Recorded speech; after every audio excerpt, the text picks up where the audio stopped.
Вештачката интелигенција за жал не многу ни помага, бидејќи се најде начин истата да се злоупотреби, особено во генерирање на вештачки слики, видеа со земање идентитет, поготово на жени и на девојки. Јавна соба кај нас беше најгласниот крик и секогаш ќе ја споменуваме и мора да ја споменуваме, да не ја забораваме, бидејќи во нејза повеќе од 5000 млади мажи и момчиња извршија кривични дела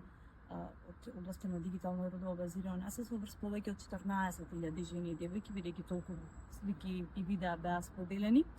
За жал, социјалните мрежи како Телеграм, каде што и беше најголема оваа група,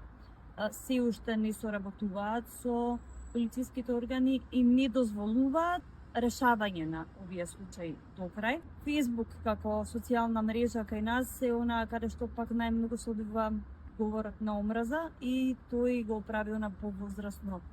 население пред се. За жал, повторно и по големиот број на пријави кои што ги доставуваме до социјалните мрежи, дали поради јазичните бариери или пак поради дозволата да се споделуваат вакви содржини во тие земи каде што нели се создадени овие социјални мрежи, немаме соодветен одговор, па така останува на нас како одговорни индивидуалци, особено на медиумите, порталите, да ги бришат овие коментари со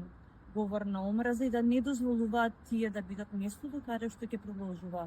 се продолжува со ширење на